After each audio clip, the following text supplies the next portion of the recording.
Watch Representative Jasmine Crockett explodes on MAGA Marjorie Greene and expose to the truth about Elon Musk.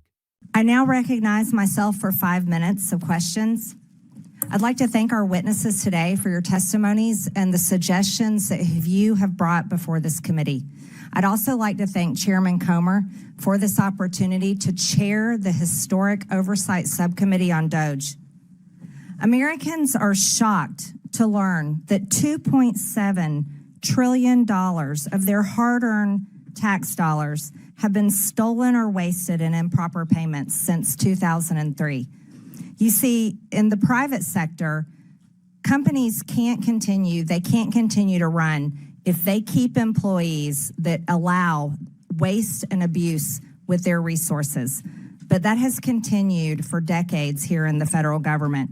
Mr. Talcove, do private sector companies have a lower rate of improper payments than the federal government? Yes, the fraud rate that the criminals are taking advantage of in the public sector is around 20%. In the private sector, it's around 3%. And it's really because the tools that are used in the private sector aren't used in the public sector.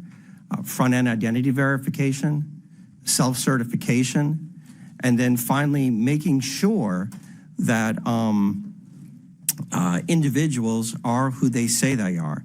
If we start using these tools, you will see the fraud rate go down dramatically, because for the most part, this fraud isn't taking place by real individuals. It's individuals whose identities have been stolen on the dark web. They use that information pretending to be somebody else, and because of the antiquated systems, processes, and technologies in place in government programs, they're able to steal at scale.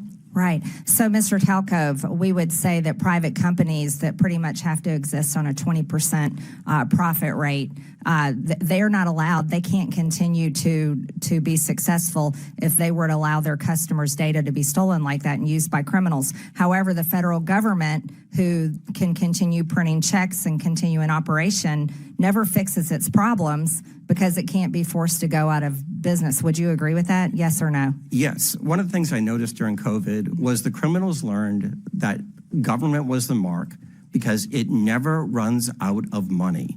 And they focus on it at scale, and then the likelihood of getting caught is virtually zero. I think it's outrageous for Americans to know that their identity can be stolen and then used for child trafficking, drug trafficking, and terrorism, like you stated in your opening statement. Ms. Royal, your testimony states that many programs operate under essentially an honor system in which applicants need not verify their identity, income, residency, or other key eligibility factors. You call this a trust everyone instead of a trust by verify approach. Does this mean the federal government in some states are giving out billions of dollars to individuals without verifying who they are or whether they meet program eligibility requirements? Yes, ma'am, that's correct.